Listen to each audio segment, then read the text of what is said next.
ఏకాదశి రోజున కనుక మనం ఎవరైనా 10 రోజులు జరుపుకోమని చూపించగలిగితే నేను అర్రగుండు చేయించుకొని వారి ఇంటి ముందు భిక్షాటన చేస్తాను. నేను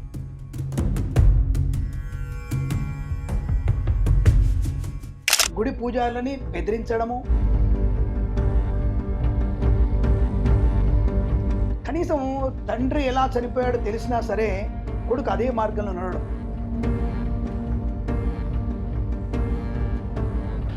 ఎక్కడికి వెళ్ళినా సరే దేవాలయాల మీద మీరు కట్టిన దర్గాలు, మీరు కట్టినటువంటి మసీదు తప్ప సొంతంగా మీకు మసీదులు లేవు.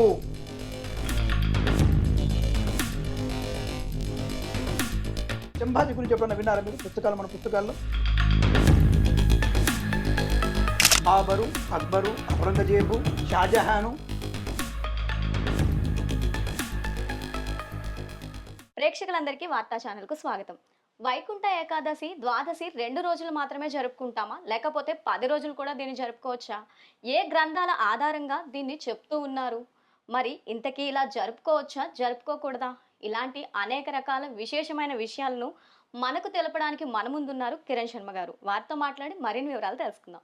నమస్తే గురూజీ. అఖండ లక్ష్మి ప్రాప్తిరస్తమ్మా. గురూజీ, మనకి జనరల్గా వైకుంఠ ఏకాదశి, ద్వాదశి అనేది మనకి తెలిసినంత వరకు కూడా 2 రోజులు మాత్రమే మనం జరుపుకుంటున్నాం. కానీ మనం చూసుకుంటే 2020లో తిరుమల తిరుపతి దేవస్థానంలో 10 రోజులు దాన్ని నిర్వహించారు.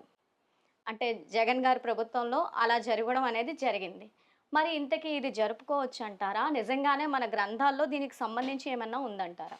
భాగవతంలో ఒకటి, విష్ణు పురాణంలో ఒకటి, అలాగే మనకి భవిష్యత్ పురాణంలో కూడా ఈ విషయం స్పష్టంగా చెప్పబడింది. అంటే మనకి ఎలా మన యొక్క పూజలు, పునస్కారాలు, మనకున్నటువంటి ఆచార వ్యవహారాలన్నీ కూడా నిక్షిప్తమై ఉన్నాయి. అంటే అన్ని రాసిపెట్టే ఉన్నాయి. ఈ యొక్క తిరుమల తిరుపతి దేవస్థానం ప్రత్యేకంగా వైఖానస ఆగమ శాస్త్ర ప్రకారం, అంటే వైఖానసులు రాసినటువంటి ఆగమ శాస్త్ర ప్రకారంగా ఈ యొక్క దేవాలయ విధి నిర్వహణ జీతపత్యాలు దాని ప్రకారం ఇవ్వాలి. ఇష్టం వచ్చినట్టుగా ఎవడో ఈవో వచ్చాడు వాడి చేతుల మీద డబ్బులు ఇవ్వాలి, ఎవడో మంత్రి వచ్చాడు వాడి చేతులు ఇవ్వాలి అనేది ఎక్కడ లేదు. వైఖానస ఆగమ శాస్త్రంలో భగవంతుడు ప్రేరేపితమైనటువంటి ఋషుల ద్వారా ఏ విధంగానైతే దేవాలయ యొక్క అన్ని రకాల వ్యవస్థలు జరగాలనో, పూజలు, పునస్కారాలు, ఏ పూలు పెట్టాలి, ఎలా ఉండాలి, ఎన్ని గంటలకు లేవాలి, ఎన్ని గంటలకు స్వామిని మనం శయనింపజేయాలనే విషయాలు స్పష్టంగా చెప్పబడింది. దాంట్లో ఎవరైనా సరే వైఖానస ఆగమ శాస్త్రం చదువుకున్న వాళ్ళు కానీ, భాగవతోత్తములు అంటే ఈ వైష్ణవులు, శ్రీ వైష్ణవులు కానీ, ఈ యొక్క వైఖానస వైష్ణవులు కానీ ఎవరైతే ఉన్నారో, మీరు కనుక నాకు ఒక మార్గశిర మాసంలో శుద్ధ ఏకాదశిన స్వామివారి ఉత్థాన ఏకాదశి అని దాన్ని, స్వామివారి మెలుకునేటువంటి ఏకాదశి, ఈ ఏకాదశి రోజున కనుక మనం ఎవరైనా 10 రోజులు జరుపుకోమని చూపించగలిగితే నేను అర్రగుండు చేయించుకొని వారి ఇంటి ముందు భిక్షాటన చేస్తాను. ఇంత గట్టిగా మీరు చెప్తున్నారు. మరి దేవస్థానంలోని ఎంతో మంది పురోహితులు, పండితులు అందరూ ఉంటారు. మరి అంతమంది ఉంటుండగా దీన్ని ఎలా యాక్సెప్ట్ చేశారంటారు? ప్రలోభతత్వం, ప్రలోభాలకి లోనవ్వడం, ఇక్కడ గుడి పూజారులని బెదిరించడము, లేదా ఏదో రకమైనటువంటి జీవో లాంటి చూపించడము, లేదా ఇంకొక రకము, లేదా ఈ పూజారులకి ప్రలోభానికి లోనవ్వడము, భయానికి లోనవ్వడము, కక్కుర్తి పడడము. రెండవది ముఖ్యమైనది, మీరు అన్నటువంటి ఒక పదం అడిగారు, జగన్ ప్రభుత్వంలో అని. ఈ జగన్ ప్రభుత్వంలో జరిగిన అనేక అనర్థాల్లో ఇది ఒకటి ముఖ్యమైనది. ముఖ్యమైనది. కనీసం తండ్రి ఎలా చనిపోయాడో తెలిసినా సరే కొడుకు అదే మార్గంలో నడవడం. భగవంతుడు ఇంకా నీకు పాపకర్మల యొక్క పూర్తిగా చేయలేదు కాబట్టి ఇంకా నువ్వు జీవించునని చెప్పవచ్చు మనం. అందుకనే భగవంతుడితో పెట్టుకోవద్దక్కర్లేదు. ఇప్పుడు నీకు ఎలాగైతే నీ యొక్క మతం మీద విశ్వాసం మీద, నీ మత విశ్వాసం మీద నమ్మకం ఉందో, అలాగే హిందువులకి, హిందూ ధర్మానికి, సనాధర్మం యొక్క మతము, దాని యొక్క విధానము దాని స్పష్టంగా చెప్పబడింది. అదే నువ్వు ఏదైనా మసీదుకి వెళ్ళి మసీదు గురించి మాట్లాడగలిగే శక్తి ఉందా? అన్ని మసీదుల్లో నువ్వు నమాజ్ రంజాన్ అప్పుడు మీరు ఉదయం తెల్లవారుజాము చేయొద్దు, 6ంటికి చేయమని చెప్పగలిగావు ఎప్పుడన్నా? చెప్పలేదుగా. అంటే ఎందుకు? అక్కడ నీకేం డబ్బులు రావు కదా. అదే తిరుపతిలో అయితే నీకు డబ్బులు బాగా వస్తాయి. ఆ డబ్బులు రావడం వల్ల మనం పబ్బం గడుపుకోవచ్చును. ఆ డబ్బుల్ని, ఆ యొక్క వచ్చినటువంటి ధనాన్ని, ఆ హుండీలని, ఆ యొక్క స్వామివారి వచ్చేటువంటి అనేక రకాల ఫండ్స్ అంతా కూడా మనం పక్కకు మలుచుకోవచ్చు. మన వాళ్ళకి పబ్బం గడుపుకొని ఇతర మతాల వారికి దానిని ఇచ్చి ఆనందించవచ్చు. ఎవరున్నారు అప్పుడు మీకు? దాదాపుగా కరుణాకర్ రెడ్డి ఎవరు, అలాగే సుబ్బారెడ్డి ఎవరు, వీళ్ళందరూ ఏ మతానికి చెందినవారు? ఆయన భార్య ఏ మతానికి చెందింది? వాళ్ళందరూ కూడా ఏ రోజున ఏ చర్చికి వెళ్ళిన విషయం తెలుసుగా. కానీ ఒక్కడికైనా ధైర్యం ఉందా? అటువంటి వాళ్ళ చేతుల్లో దేవాలయ వ్యవస్థ పెడితే సిగ్గు శరం ఉందా? అలాంటి పూజారులు కూడా మేము చెయ్యము అని కనుక కూర్చుంటే వీళ్ళు ఈ మతాల వారిని పూజారిగా పెట్టి పూజ చేసేంత శక్తి ఉంది వాళ్ళకప్పుడు. ఇప్పుడు రాజు గొప్పోడు మొండోడు గొప్పోడు అంటే మొండోడు గొప్పోడు అని చెప్తాం, వాడు రాజుతో సహా మొండివాడు. వాడు ఎదుర్కొన్నటువంటి ముఖ్యమంత్రి వర్యులో రాజు లాంటి వాడు మొండివాడు. కాబట్టి వీళ్ళు ఏం చేస్తారు? తప్పదు, వాళ్ళకి భయపడిపోయినారు. అదే మనకి ఒక ధైర్యమైనటువంటి వ్యక్తిత్వం కనుక ఉండుంటే తప్పకుండా దాని నుంచి బయటపడి ఇది తప్పయ్యా చేయకూడదు అని చెప్పగలిగేటువంటి వ్యక్తులు ఉంటే బాగుండేది. ఈ పూజారులలో కూడా సగం మంది ప్రలోభాలు ఉన్నాయి, సగం మంది భయానికి ఉన్నాయి, సగం మనకెందుకు అనుకున్నటువంటి భావనతో వెళ్ళిపోవడం వల్ల ఒకరోజు వైకుంఠ ఏకాదశి కాస్త 10 రోజుల వైకుంఠ ఏకాదశిగా మారిపోయింది. అంటే భాగవతంలో స్పష్టంగా చూడండి, ఈ వైకుంఠ మాసంలో శ్రీనివాసుడు ఆ శ్రీమన్నారాయణుడు మేలుకొని ఈరోజు అందరికీ దర్శన భాగ్యం ఇచ్చేది ఈరోజు మాత్రమే. అది బ్రహ్మాది దేవతలకు కూడా సాక్షాత్తు వైకుంఠంలో ఇవ్వగలిగిన దివ్యమైనటువంటి తప్పయ్య చేయకూడదు అని చెప్పగలిగేటువంటి వ్యక్తులు ఉంటే బాగుండేది. ఈ పూజారులలో కూడా సగం మంది ప్రలోభాలు ఉన్నాయి, సగం మంది భయానికి ఉన్నాయి, సగం మనకెందుకు అనుకున్నటువంటి భావనతో వెళ్ళిపోవడం వల్ల ఒకరోజు వైకుంఠ ఏకాదశి కాస్త 10 రోజుల వైకుంఠ ఏకాదశిగా మారిపోయింది. అంటే భాగవతంలో స్పష్టంగా చూడండి, ఈ వైకుంఠ మాసంలో శ్రీనివాసుడు ఆ శ్రీమన్నారాయణుడు మేలుకొని ఈరోజు అందరికీ దర్శన భాగ్యం ఇచ్చేది ఈరోజు మాత్రమే. అది బ్రహ్మాది దేవతలకు కూడా సాక్షాత్తు వైకుంఠంలో ఇవ్వగలిగిన దివ్యమైనటువంటి సుదర్శనం, అది సుదర్శనము. అటువంటిది నువ్వు ఏకాదశి మొదలుపెట్టి మళ్ళీ నువ్వు పాడ్యం వరకు మళ్ళీ పౌర్ణమి వరకు దాన్ని తీసుకెళ్ళిపోతే కేవలం డబ్బుల కక్కుర్తి కొరకు నువ్వు చేసిన పని. ఇక్కడ మనం అనుకోవచ్చు మరొక మాట, మరి భక్తులకి లేదంటే భక్తులకి సిగ్గు శరం ఎందుకుంటుంది?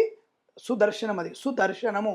అటువంటిది నువ్వు ఏకాదశి మొదలుపెట్టి మళ్ళీ నువ్వు పాడ్యం వరకు మళ్ళీ పౌర్ణమి వరకు దాన్ని తీసుకెళ్ళిపోతే కేవలం డబ్బుల కక్కుర్తి కొరకు నువ్వు చేసిన పని. ఇక్కడ మనం అనుకోవచ్చు మరొక మాట, మరి భక్తులకి లేదంటే భక్తులకి సిగ్గు శరం ఎందుకుంటుంది? భక్తులకి సిగ్గు శరము అభిమానము నా యొక్క మతం మీద విశ్వాసం లేదు, కేవలం కొండపైకి వచ్చాం, నేను పాపాలు చేశాను, 10 పాపాలు చేశాను, 10 పాపాలు నేను వెంకట స్వామి చూడాలి, వెంకట స్వామి కిరీటము అవి కనపడి ఆపాదమస్తకం చూసుకున్నా, అబ్బో నేను ఎంత దర్శనం ఏందండి, బ్రహ్మాండం దర్శనం ఏందండి, నాకు మంచి లడ్డు తిన్నానండి, మంచి అప్పడం ఇచ్చాడండి, మంచి దప్పడం ఇచ్చాడండి. ఇది కాదురా, నీకు ఏ రోజు దర్శనం చేసుకున్నావు, ఏ విధంగా దర్శనం చేసుకున్నావు, ఆ ఇంగిత జ్ఞానం భక్తులకు కనుక ఉంటే, అరే ఏకాదశి అనేది వైకుంఠ ఏకాదశి మాత్రమే, ద్వాదశి కూడా దర్శనం చెప్పబడలేదు. దాని పేరే ఏకాదశి దర్శనం, అది వైకుంఠ ఏకాదశి దర్శనం. అది అంటే అప్పుడు నువ్వు 12 రోజులు ప్రతి ఏకాదశి చేసుకోవచ్చు దర్శనం, వద్దన్నాడు, ప్రతి అమావాస్య చేసుకోవచ్చుగా. కానీ వైకుంఠ ఏకాదశి ఎందుకు పెట్టారు? ఆ రోజు స్వామివారు లేస్తా అంటే మెలకువగా వస్తారు కాబట్టి, చాతుర్మాత దీక్ష అయిపోయిన తర్వాత ధ్యానం ముద్రటువంటి స్వామి లేచి అంటే యోగ నిద్ర నుంచి లేచి ఆయన దర్శన భాగ్యం కలిగిస్తాడు. అటువంటి దివ్యమంగళ దర్శనం చేసుకుంటే మంచి పుణ్యప్రాప్తి కలుగుతున్నటువంటి భావనతో ఆ దర్శనం చేసుకోవాలి తప్ప ఉత్తర ద్వార దర్శనం, ఉత్తరం వైపు దాని దర్శనం చేసుకుంటే మోక్షం ప్రసాదిస్తాడన్నటువంటి భావనతో ఆయన చూసుకుంటాడు. ఎందుకు ఆయన పడుకున్నటువంటి దిశ దక్షిణ ముఖంగా పడుకుంటాడు, మనం ఉత్తర ముఖంగా చూస్తాం, అంతే తేడా.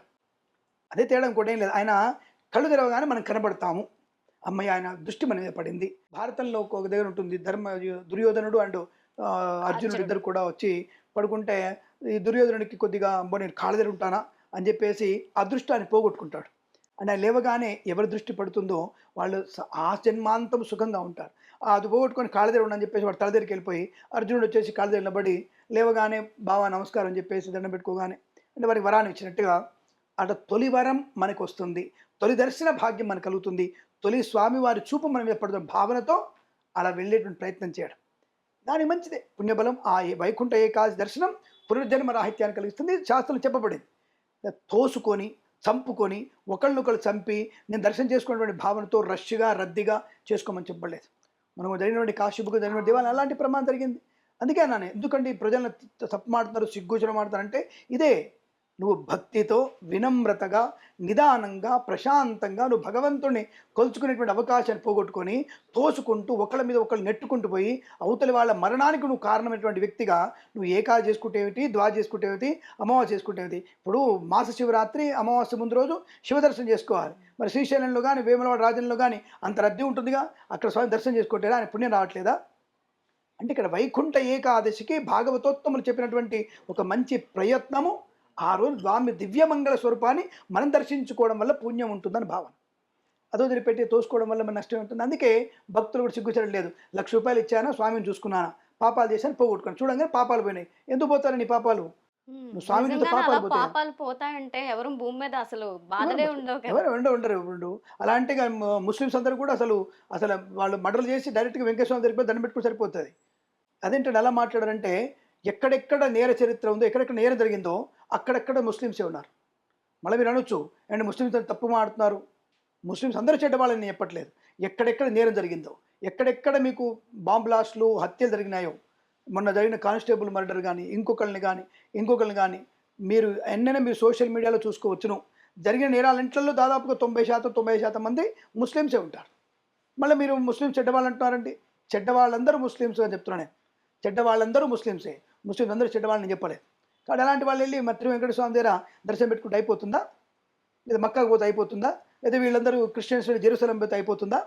కాబట్టి ఆయన చేసినటువంటి ప్రభుత్వంలో ఉన్నటువంటి ఈ యొక్క ప్రమాదకరమైన పరిస్థితి భగవంతుడు ఉపేక్షించాడు. నీ తండ్రి ఎలా మరణించాడో, వెంకటేశ్వర స్వామి యొక్క కొండలు 7 కాదు 4, 3, 2 అని చెప్పేసి ఎలా వెళ్ళాడో, ఆ కొండలనే అనామకుడిగా కాలం చేశాడు. మాంస ముద్ద తప్ప నీ ముఖం కూడా దొరకలేదు. ఇది విషయం తెలిసిన విషయమే. అయినా సరే వీళ్ళు మళ్ళీ ఆయన భార్య వెళ్ళదు అక్కడ పట్టు వస్త్రాలు ఇవ్వడానికి. ఆయన వెళ్ళడు. కానీ ఆ వచ్చేటువంటి డబ్బు మాత్రం కావాలి. సుబ్బారాయుడు పంచుకున్నాడా, సుబ్బారెడ్డి పంచుకున్నాడా, ఇంకోటి పంచుకున్నాడో తెలియదు. కానీ వ్యవస్థని నాశనం చేశారు. ఇదే వ్యవస్థ కనుక ఇప్పుడున్న ప్రభుత్వం చంద్రబాబు నాయుడు కానీ పవన్ కళ్యాణ్ చేస్తే వీళ్ళకి నాశనం తప్పదు. వీళ్ళకు కూడా నాశనం తప్పదు. దేవుడి మీద ఏదైనా సరే మీరు చేసేటువంటిది, నువ్వు అన్ని మతాలు సమానమా, సెక్యులరిజమా, ఈ బోలరిజమా నాకు అనవసరం విషయం. ఇక్కడ నువ్వు సనాతన ధర్మంలోకి అనవసరంగా జోక్యం చేసుకొని ప్రమాదంలో పడితే స్వామివారి దగ్గర పెట్టుకుంటే ప్రమాదం ఎక్కువ. అటు శ్రీశైలం మల్లన్న కానీ, వేములవాడ రాజన్న కానీ, లక్ష్మీ నృసింహస్వామి కానీ, అలాగే నీకు మంగళగిరి స్వామివారు కానీ, పానకాల స్వామి కానీ, అలాగే తిరుమల వెంకన్న స్వామి కానీ, అలాగే నీకు మనకున్నటువంటి ఒంటిమిట్ట రామాలయం, ఏ దేవాలయం వెళ్ళిన తప్పుగా చిన్న తప్పు చేసినా, చిన్న పొరపాటు వ్యవస్థ చేసినా నాశనం, నీ కుటుంబం నాశనం అయిపోతుంది. తరతరాలు నాశనం అయిపోతారు, నిస్సంతులు అయిపోతారు. ఇందులో మాత్రం ఖచ్చితంగా జరుగుతుంది. అది కాబట్టి దాంతో పెట్టుకోదంటాను. ఇప్పుడు మీరు అన్నారు అన్య మతస్థుల దగ్గరికి వెళ్ళి వీళ్ళు ఇట్లా ప్రవర్తించలేరు, కేవలం హిందూ ధర్మంలో మాత్రమే ఇలా జోక్యం చేసుకుంటున్నారు అని. అంటే హిందూ ధర్మంలోనే వీళ్ళు ఇలా జోక్యం చేసుకోవడానికి గల కారణం ఏంటంటారు? వేరే వాళ్ళు వాళ్ళ వ్యవస్థలో అన్య మతస్థుల్ని పెట్టరు. కానీ మనం చూసుకుంటే తిరుపతిలో కూడా వేరే మతానికి చెందిన వాళ్ళు ఉండడం మనం గతంలో చూసుకొచ్చాం. ఆ న్యూస్లు కూడా మనం వినున్నాం. అంటే ఇది అసలు ఏంటంటారు? ఈ ప్రభావం మన హిందూ ధర్మం మీద ఎంతవరకు పడుతుంది? అసలు మెయిన్ మూలం ఎక్కడుందంటారు ఇలా జరగడానికి? ఒకటి గుర్తుపెట్టుకున్నమ్మా, ఇదంతా కూడా మనకి 1832 నుంచి స్టార్ట్ అయింది. 1832 నుంచి స్టార్ట్ అయింది. ఏది? ఇతర మతాల వారిని త్రిదుక్కించడం. అంతకుముందు మొఘలులు ఉన్నటువంటి మ్లేచ్చులు, ఈ మొఘలుల పేరే మ్లేచ్చులు. ఈ మ్లేచ్చులు 300 సంవత్సరాలు పరిపాలించి వాళ్ళు ఏం చేశారంటే ఇంకొక మతాలను పెట్టలా, వాళ్ళు ఏకంగా నాశనం చేయడం మొదలెట్టారు. అంటే వాళ్ళు దేవాలయం కొట్టేయడం, బ్రాహ్మణులు చంపేయడం, ఆడకూతుళ్ళ స్తన్యాలు కోసేయడం, వాళ్ళు బలాత్కారం చేయడం, వాళ్ళని నానహింస పెట్టిన వాడు ఒక మూర్ఖుడు. వాడు మొఘలు సామ్రాజ్యం మొత్తం కూడా సనాధర్మాన్ని ముక్కలు చేసి వెళ్ళిపోయింది.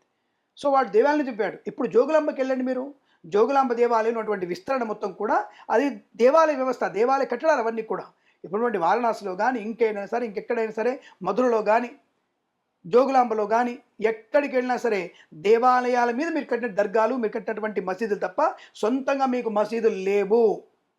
ఇంపాసిబుల్. అది ఆర్కియాలజీ డిపార్ట్మెంట్లో మీరు దమ్ముంటే బయట తీస్తే మీకు అన్ని విషయాలు తెలుస్తాయి. వాళ్ళు కట్టిన మసీదులన్నీ కూడా దేవాలయం మీద కట్టారు, అది అందరికీ తెలిసిన విషయమే. అయినా సరే ఎందుకు ఉంటున్నారంటే సామరస్య ధోరణి. దాని పేరు వీళ్ళు రాజకీయ రంగంలో ఏం పెట్టుకుంటే సెక్యులరిజం. ఇంతకున్నటువంటి ఛాందసవాదులు అని చెప్పినటువంటి మతాల గురించి ఇతర రాజకీయ నాయకులందరూ కూడా ఈ యొక్క సనాధర్మాన్నే వేరుగా బూచిగా చూపి దానిలో కులాల్ని చేర్చి విభజించి వీళ్ళందరూ విచ్ఛిన్నం చేసి పబ్బం గడుపుకున్నారు.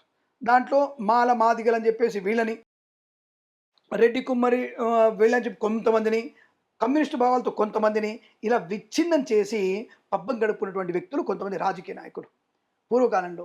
ఎప్పుడైనా మన పుస్తకంలో శంభాజీ గురించి ఎప్పుడైనా విన్నారా మీరు? మన పుస్తకాల్లో ఈ మధ్య శ్రీమాచ్యుతి గారు తెలిసిపోయింది. ఎప్పుడైనా మన సాంఘిక శాస్త్రంలో అంటే 1998 బ్యాచ్ నాది, 10th 1988 బ్యాచ్ నాది. ఆ బ్యాచ్లో శివాజీ గురించి ఎక్కడెక్కడ ఉంది తప్ప బాబరు, అక్బరు, ఔరంగజేబు, షాజహాను, వాని పెళ్ళాం, వాని ఉంపుడు గత్తే, వీళ్ళ విషయాలు తప్ప ఇంకేమైనా ఉన్నాయా? భాగమతి పేరు ఎక్కడుంది అసలు మీకు?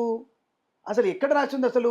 ఇప్పుడు మనం అన్ని బయట తీస్తే ఒక్కొక్క విషయంలో విజయ అరాచకాన్ని బయటపడుతున్నాయి. రజాకార్ మూమెంట్ ఏంటి అసలు? రజాకార్ ఎందుకు వచ్చింది అసలు? దానికన్నా వాడు పాట పాడతారు కదా, బండి వెనుక బండి గట్టి నైజాము సర్కరోడ నాజీల మించిన. నాజీలు అంటే ఏందనుకున్నావు? డైరెక్ట్గా ఆడవాళ్ళలో యోనిలో ఇప్పుడు దుర్మార్గ విధవులు అమ్మాయిల్ని రేప్ చేసి యోనిలో బాటిల్ తీసుకొస్తున్నారు కదా, నాజీలు అనేటువంటి దరిద్ర కొడుకులు. అప్పట్లో ఎర్రగా కాల్చి ఆడపిల్ల యోనిల్లో రాడ్లు పెట్టినటువంటి వ్యక్తులు వాళ్ళు. అటువంటి నాజీలు అంటే వాళ్ళు.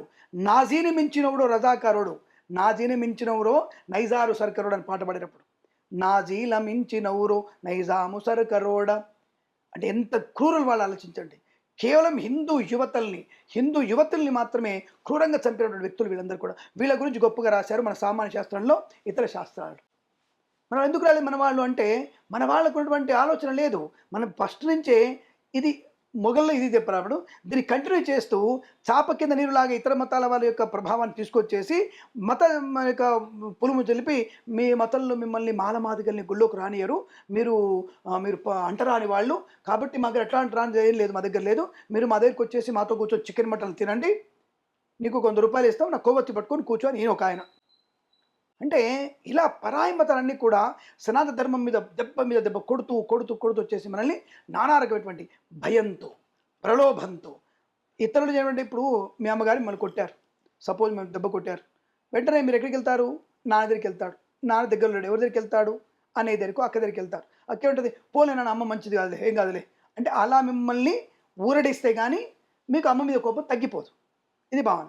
ఇలాగే పోలే మీ మతం అట్లే చేస్తే, మీ మతం గుళ్ళకు రానిలేదు, నేను అవునులే మొన్న కూడా ఇద్దరు రానిలేదు, వీడు తెలియకుండానే వాడి మీద ఒక భ్రమం కలిగిస్తాడు, ఒక మిస్మరైజం కలిగించేసి మీ మతంలో మిమ్మల్ని రానియరు అనగానే, ఓహో నా మతంలో రానిరా, బాపునుడు రానిలేదా, రెడ్డోడు రానిలేదా, అవునండి మొన్న గట్లే అన్న నన్ను వాళ్ళు అన్నారు అని ఎక్కడో జరిగిన చిన్న సంఘటనని పట్టుకొని అవును నన్ను రానిలేదు నన్ను అని చెప్పేసి ప్రచారంతో వీళ్ళు మెల్లిమెల్లిగా మతం మారిపోయారు.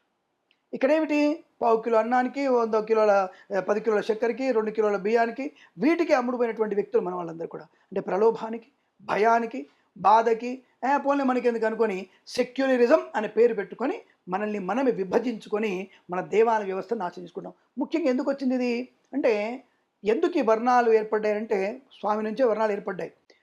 ఇప్పుడు ఒక టీచర్ మీకు పాఠం చెప్తున్నాడు, 40 మంది విద్యార్థులు ఉన్నారు, అది మ్యాథ్స్ క్లాస్, 30 మంది టాప్లో పాస్ అయ్యారు, 5 మంది సెకండ్ క్లాస్ వచ్చారు, 5గురు ఫెయిల్ అయ్యారు. ఎందుకు ఫెయిల్ అయ్యారు 5గురు? వాళ్ళకి అది అర్థం కాలేదు. మిగతా 5గురు ఫస్ట్ క్లాస్ ఎందుకు వచ్చారు, టాప్లో ఎందుకు పాస్ కాలేదు? ఇంట్రెస్ట్ కూడా ఉంటుంది కదా ఒక్కొక్కరికి. మిగతా 7 మంది పాస్ అయ్యారు. అంటే ఇక్కడ ఏమిటి అంటే, ఇప్పుడు టీచర్ తప్పందామా? ఎవరు తప్పు ఇక్కడ? సనాతన ధర్మంలో కూడా అందరి వ్యక్తులు సమానం చూడనప్పుడు ఒక్కొక్క వ్యక్తికి ఒక్కొక్క బాధ్యత అప్పచెప్పారు.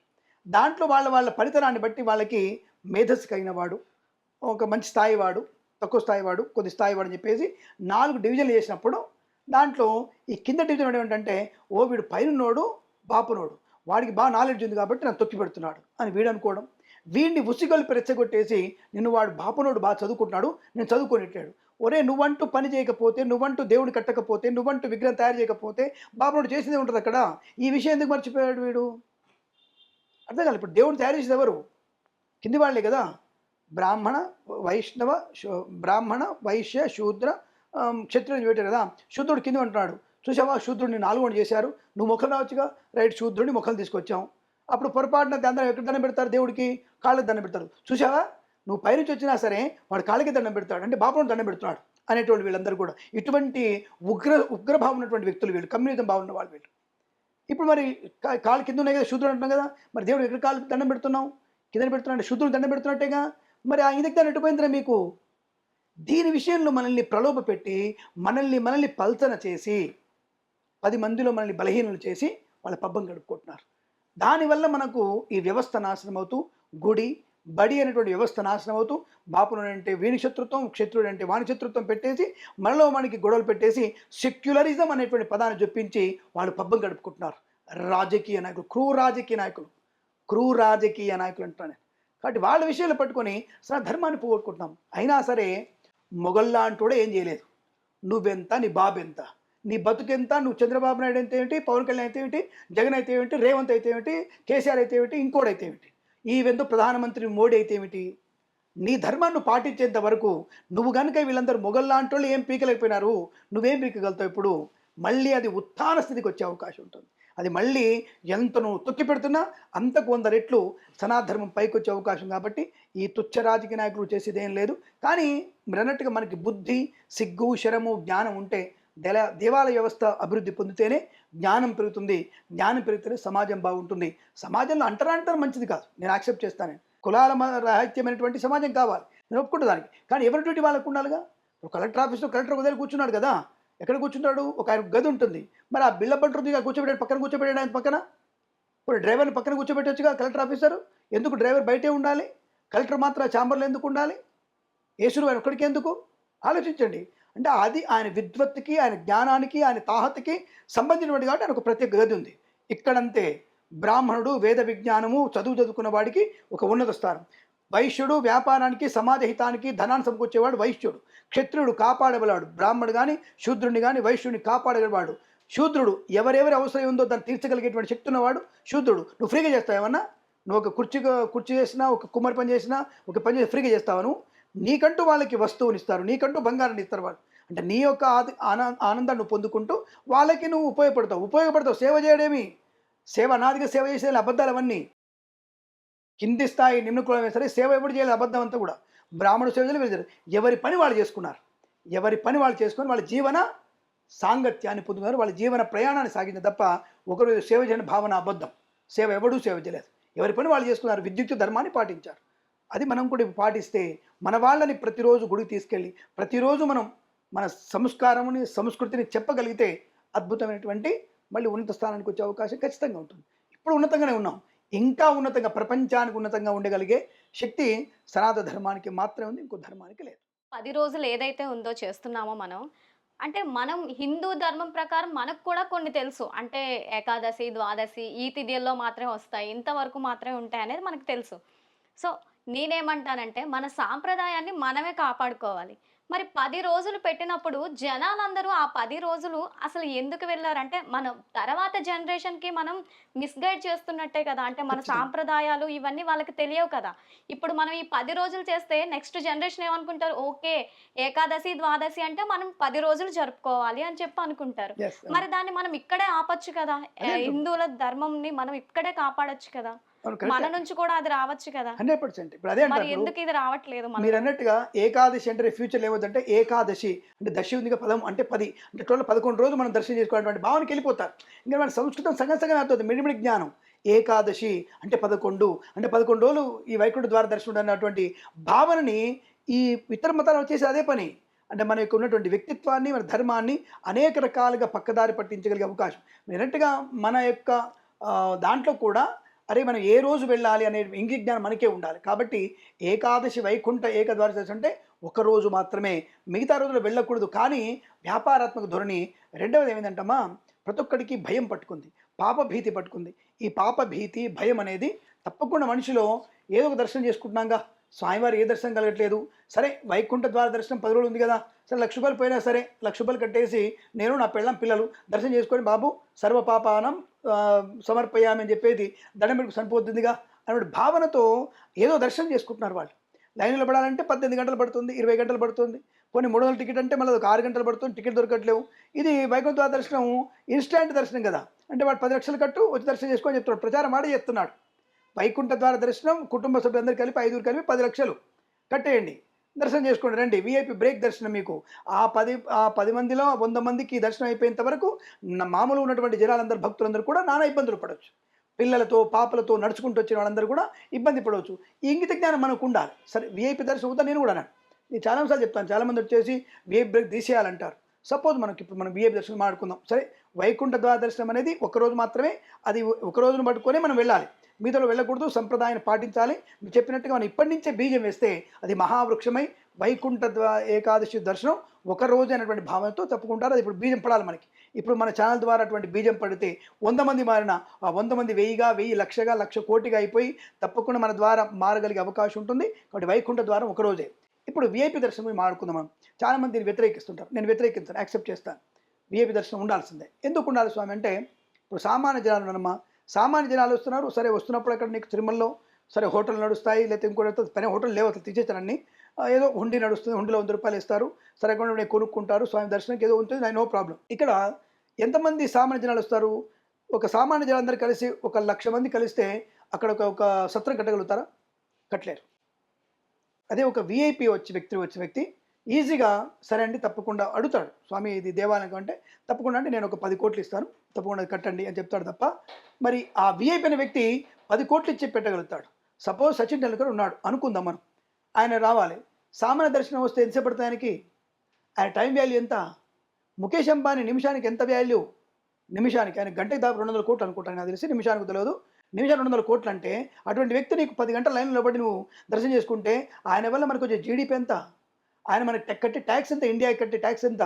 ఆయన వల్ల వచ్చేటువంటి బోర్డులు ఎంత? ఆయన కింద పనిచేసే వాళ్ళ ట్యాక్స్ కట్టే ఎంత? ఒక అంబానీ గారే పర్ మంత్ కట్టే ట్యాక్స్ ఐటీ 2000 కోట్లు. మరి ఆ వ్యక్తి ద్వారా మనకి దాదాపుగా 200 కిలోమీటర్ల రోడ్డు పడుతుంది సంవత్సరానికి, 200 కిలోమీటర్ల రోడ్డు పడుతుంది సంవత్సరానికి. మరి అటువంటి వ్యక్తిని మనం వదులుకుందామా?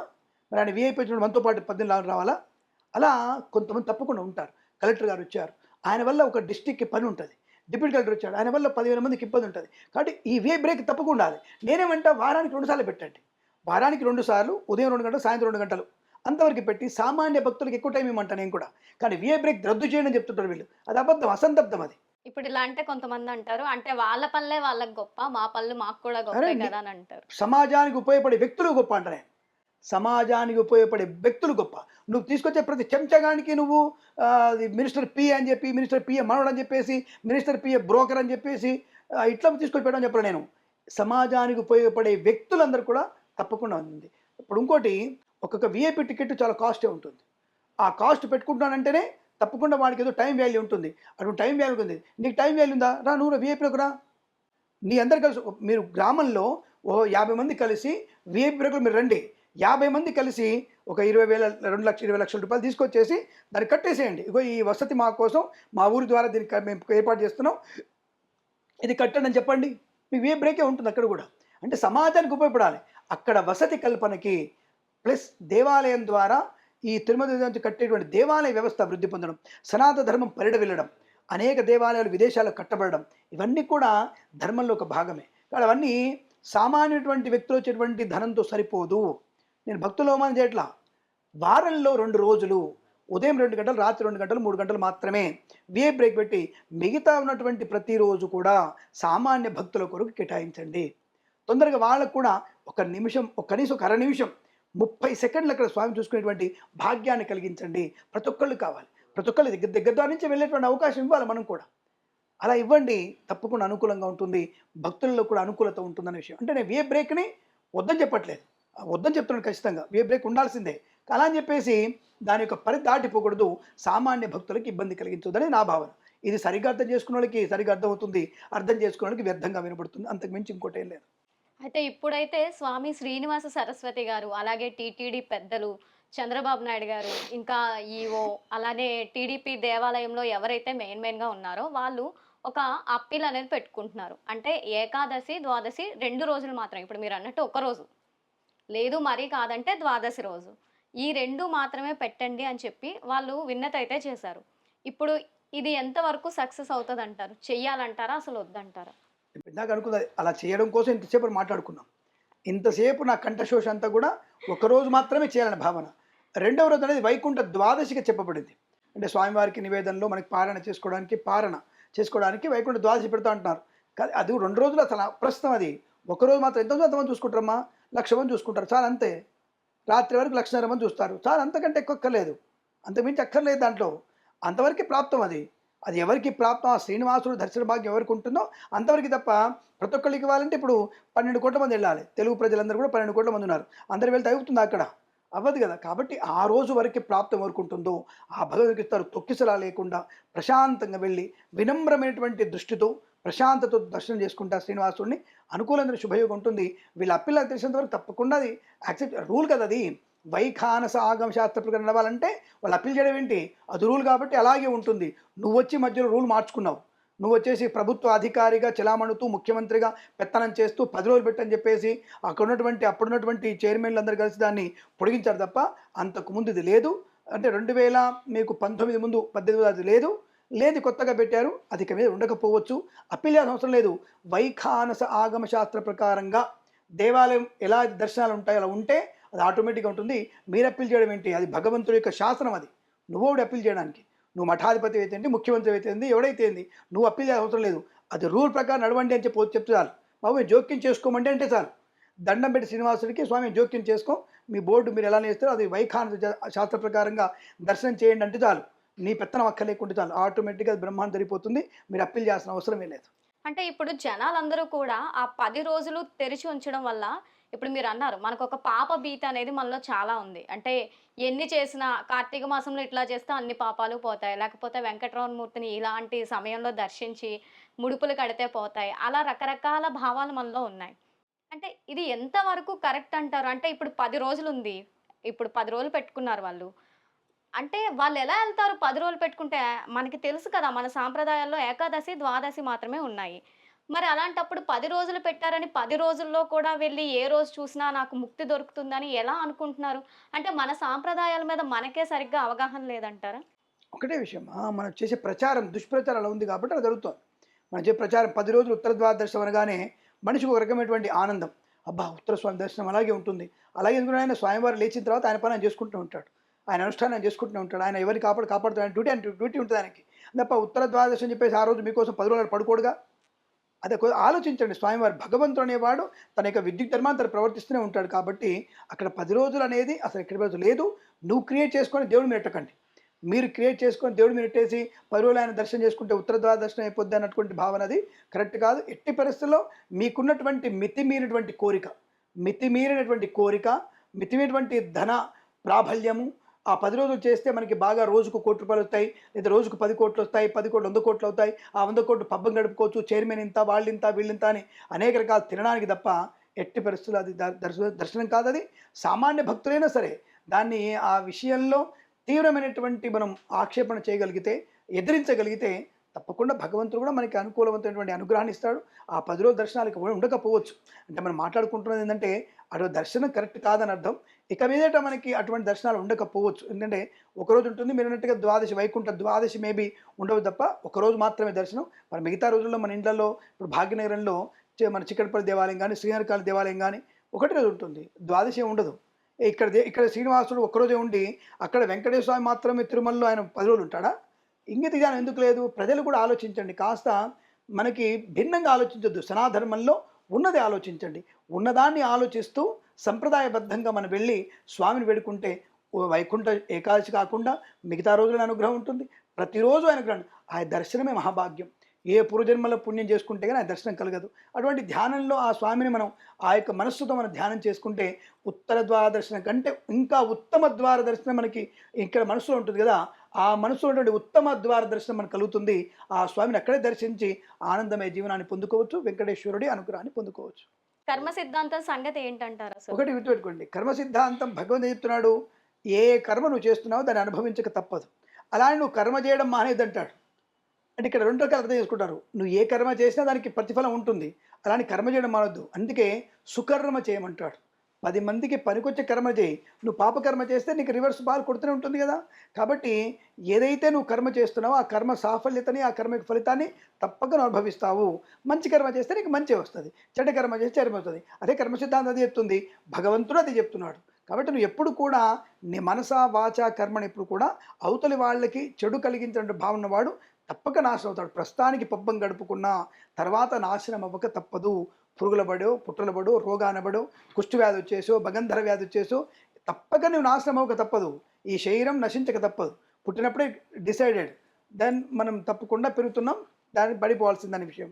కాబట్టి నువ్వు ఎట్టిపో చనిపోక తప్పదు, ఈ యొక్క శరీరం పాడవక తప్పదు. కాబట్టి ఉన్నంత వరకు అయిన జ్ఞానం ఉంది కాబట్టి పశువులాగా కాకుండా మనిషిలాగా పడుతుంది. ఇదే జ్ఞానం అనేది మనకి భగవంతుడు ఒకటి ఎక్స్ట్రా పెట్టాడు కాబట్టి, బుద్ధిని పెట్టాడు కాబట్టి ఆ బుద్ధిని ఉపయోగించి సత్కర్మ చేస్తే ఆ కర్మ ఫలితం నీకు తప్పకుండా అనుకూలంగానే వస్తుంది. కర్మ అదే చెప్తుంది, ఏదైతే చేస్తున్నావో అది నీకు తప్పక తగులుతుంది. శుభకర్మ చేయండి, శుభం ఇక్కడ స్పష్టంగా చెప్తుంది. కర్మ సిద్ధాంతం తప్పేం చెప్తుంది? కార్తీక పురాణం కథలు గాని ఇలా కొన్ని కొన్ని తీసుకుంటే రౌరవాది నరక బాధల నుండి తప్పించుకుంటారు. అంటే కొన్ని ఎలాంటి పనులు చేసినా వాళ్ళు దాని నుంచి కార్తీక సోమవారాలు చేస్తే పుణ్యం వస్తుంది, పాపాలన్నీ పోతాయి అని చెప్పి మనకొకటి ఉంటుంది. అంటే నేను అనుకోవడం ఏంటంటే జనాలందరూ దీన్ని ఫాలో అవ్వడం వల్లనేమో ఆ రోజుకి అంత ప్రత్యేకత వచ్చి ఫ్లోటింగ్ ఎక్కువైపోయి చనిపోయే వరకు కూడా వెళ్తున్నారనేది. ఇక్కడ మీరు చెప్పినటువంటి విషయం వాస్తవం. అంటే కార్తీక పురాణంలో చెప్పినటువంటి కొన్ని కొన్ని కుక్కకు కూడా హ్మ్. మోక్షాన్ని ఇవ్వడం, మోక్షాన్ని ఇవ్వడం. వ్యభిచారికి మోక్షాన్ని ఇవ్వడం, హ్మ్. భర్తని చంపిన దానికి కూడా మోక్షాన్ని ఇవ్వడం అనేవి మీరు కార్తీక పురాణ కథ చెప్తున్నారు మీరు. తప్పకుండా ఒక దీపదానం చేస్తేనే పుణ్యం కథ చెప్తున్నారు. ఇది ఎప్పుడు చెప్పారు? ఒక వ్యభిచారం చేస్తున్నటువంటి కార్తీక పురాణంలో ఒక వ్యభిచారి చేసేటువంటి వ్యక్తి భర్తను చచ్చిపోయేంత వరకు కొట్టి ఒక శివాలయంలో వ్యభిచరిస్తూ కామదేవుడు చీకటి ఉంది కాబట్టి ఆ చీకట్లో మనకి చీకటి ఉంది ఇక్కడ దీపం పెడతా అని చెప్పేసి సరే నేను నూనె తీసుకొస్తాను నెయ్యి తీసుకొస్తాను నువ్వు ఒత్తి తీసుకురంటే ఆమె చీర చెంగుది చింపి అది ఆ నూనె పోసి వాడు ఎక్కడ నూనె ఆముదం తీసుకొస్తాడు ఆమె పెట్టి దీపం పెడతారు. అంటే కార్తీక మాసంలో అయాచితంగా అంటే నీకు తెలిసి తెలియకైనా సరే తెలియకుండానే ఆ పని దీపం వెలిగిస్తే విష్ణుదూతలు వచ్చేసి ఆవిడ విష్ణులోకాన్ని తీసుకెళ్తుంటారు. ఈ మొగుడు చంపిన వాడిని ఆ బ్రాహ్మణ్ణి వేదాలు పడి చదువుకున్న బ్రాహ్మణ్ణి నరకాన్ని తీసుకెళ్తుంటారు. ఇదంటే నరకాన్ని తీసుకెళ్తున్నారంటే నీ ఎవరైతే చంపేసో వాళ్ళిద్దరు కూడా తెలియకుండానే వాళ్ళు దీపం పెట్టారు శివాలయంలో. కార్తీక మాసంలో సోమవారం రోజు దీపాలు పెట్టారు కాబట్టి వాళ్ళకి పుణ్యం వచ్చింది. నువ్వు వాడిని శివాన్ని చంపావు కాబట్టి పాపం వచ్చింది నేను తీసుకెళ్తున్నావు. మన చదువు వేదం అంతా ఎట్టిపోయింది అంటే నువ్వు ఆ క్షణంలో అంటే నిరంతరం నీకు భగవన్ నామస్మరణ కలగాలని చెప్పడం. నిరంతరం భగవంతుని మీరు పూజించాలి, నిరంతరం దైవనామస్మరణ ఉంటేనే మంచిది. నువ్వు చెప్పే వాళ్ళని వాడు తప్పు చేశాడయ్యా నీకెందుకు చూసుకున్నాడు కదా నా భార్య కదా తప్పు సరిదిద్దుద్దా సరిదిద్దడం వేరు చంపడం వేరు. సరిదిద్దడం వేరు నువ్వు చంపేసే వాళ్ళని అది శివాలయంలో వాడి పాపం చుట్టుకుంది. అది మీకు శ్రీహత్య మహాపాపం చుట్టుకుంది కాబట్టి నువ్వు నరకానికి పోతున్నావు. అప్పుడు ఆవిడ పశ్చాత్తాపడి ఆయనకి నా నూనెలో వచ్చేటువంటి కొంత వరాన్ని ప్రసాదాన్ని ఆయనకి చేస్తాను నేను ఆయన కూడా స్వర్గాన్ని అని చెప్తే ఆమె ఇస్తుంది సరే అయిపోతుంది ఆ విషయం. అంటే ఇక్కడ ఏంటి మీకు అర్థమైంది అంటే అనేక పాపాలు చేసి శివాలయంలో దీపం పెడదాం, అనేక పాపాలు చేసి శివాలయంలో అభిషేకం చేద్దాం, అనేక పాపాలు చేసి కుక్కలాగా మనం కూడా ఒక బిల్వం వేసేద్దాం అంటే కుక్క ఇట్టి ఊపగానే బిల్వం వెళ్ళి పడి కుక్కకు పుణ్యం వస్తుంది అంటే కుక్క కథ ఉంది దాంట్లో. అలా మనం కూడా బిల్వం పెడదాం అంటే ఒక అమ్మాయిని రేపు చేద్దాం బిల్వం పెడదాం, ఒక అబ్బాయిని పొడి చేద్దాం అభిషేకం చేద్దాం, ఒక అమ్మాయిని ఇంకోటి కిడ్నాప్ చేద్దాం వచ్చి పాలు పోద్దాం అంటే అయిపోతుందా?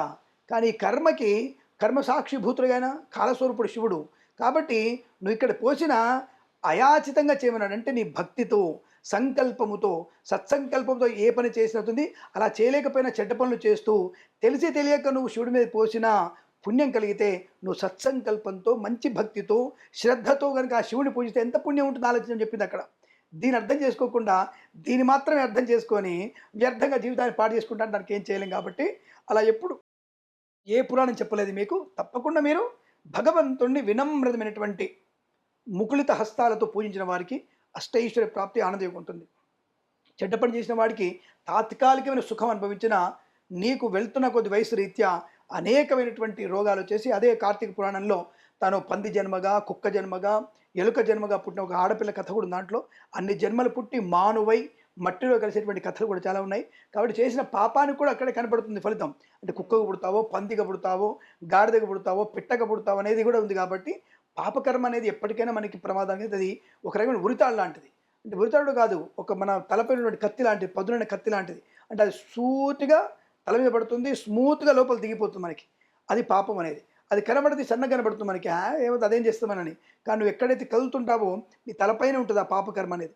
టక్కన పడిందంటే నీకు ఆ కపాల నుంచి మొదలు పెడితే నీ యొక్క మూలాగ్రం వరకు అది చీల్చేస్తుంది. కాబట్టి పాపం ఎప్పుడు నీ వెంటనే ఉంటుంది. పుణ్యం చేస్తున్న కొద్దీ పాపం పక్క జరుగుతూ ఉంటుంది. కాబట్టి పుణ్యకర్మతోనే సుకర్మ శుభకర్మలు ఏర్పడతాయి. కాబట్టి అటువంటి శుభకర్మలు నీ జీవితాన్ని అనుకూలంగా మారుతాయి. కాబట్టి నువ్వు ఎప్పుడు కూడా కర్మ సిద్ధాంతాన్ని పక్కకు వెళ్ళకూడదు. అలాంటి భగవంతుని దూరం చేసుకుంటే కూడా దూరం అవుతుంది. కాబట్టి మనకున్నటువంటి ఇంగిత జ్ఞానం వల్ల ఈ పురాణాలు చెప్పినట్టుగా బిల్వం వేస్తే అయిపోతుంది దేవుడు దండం పెట్టుకుంటే అయిపోతుంది అంటే కాత్రం కుదరదమ్మా. భక్తి శ్రద్ధగా పూజిస్తేనే నీ కర్మ ఫలితాన్ని పూర్తిగా పోగొట్టుకొని అనుకూలత పొందుకునే అవకాశాలు బలంగా ఉంటాయి. గురూజీ చివరగా ఈ 10 రోజులది ఏదైతే ఉందో అది ఒక్క రోజుకే రావాలి తిరుపతిలో అని చెప్పి మనం యాజ్ ఏ హిందూగా మన సంస్కృతి సాంప్రదాయాల్ని కాపాడాలంటే మనలో ఎటువంటి చైతన్యం కలగాలి, దాన్ని ఒక్క రోజుకి తేవాలంటే మనం ఎలాంటివి ఆచరించాలి? ఒకటే విషయం ఇక్కడ నేను అంటే మన వార్తాచారం ద్వారా చెప్తున్నానని కాదు. కానీ ఒకటే విషయం వాళ్ళకి బుద్ధి రావాలంటే టీటీడీ వాళ్ళు చెప్పినటువంటి యజమానులకి అంటే అది నిర్వహిస్తున్నటువంటి బాధ్యత వ్యక్తులకి బుద్ధి రావాలంటే మీలాంటి యువత అందరూ కూడా అలాగే మాలాంటి పెద్దవాళ్ళందరూ కూడా తప్పకుండా మీరు ఒక ఉత్తర ప్రత్యుత్తరాల్లో అది చేయడం ఒకటి.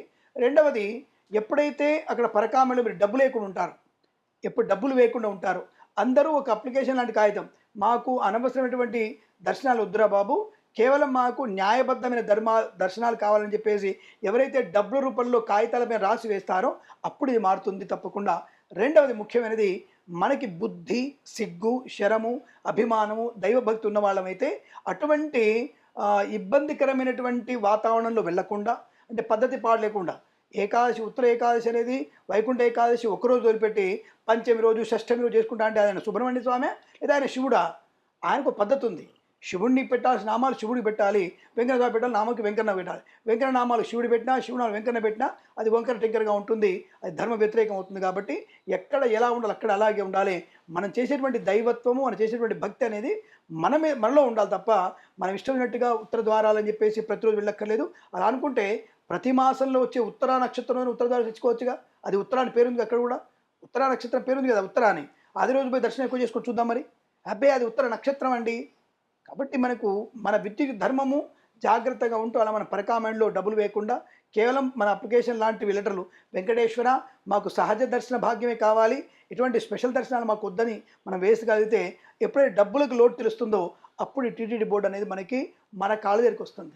అప్పుడు భగవంతుడి కాళ్ళ దగ్గర మనం ఉండగలిగే అవకాశం ఉంటుంది. ఆ విషయంలో మీరందరూ జాగ్రత్త పడితే ఇలా చేస్తే మంచి నా అభిప్రాయం. ఇది ఛానల్ వాళ్ళకి సంబంధం లేదు కానీ నా అభిప్రాయం ఇది, నేను తప్పకుండా చెప్తున్నాను ఈ విషయాన్ని. అలా చేస్తే కుక్క కాడు చెప్పు దెబ్బలాగా అవుతుంది. తప్పకుండా అలా మనకి భగవత్ స్వరూపంలో భగవంతుడితో మన ఆనందాన్ని పొందుకునేటువంటి అవకాశాలు బలంగా ఉంటాయి. ఇప్పుడు ప్రయత్నాన్ని తప్పకుండా చేయాలి. మన నుంచి కూడా ఒక రకమైన ప్రతిస్పందన అనేది వస్తే ఖచ్చితంగా మార్పు అనేది వస్తుంది. ఈ విషయాన్ని చాలా చక్కగా మీరు మా ఛానల్ ద్వారా మా ప్రేక్షకులందరికీ అలాగే మిగతా వాళ్ళందరికీ కూడా అర్థమయ్యేటట్టు చాలా చక్కగా చెప్పారు. Thank you Guruji. శుభమస్తు.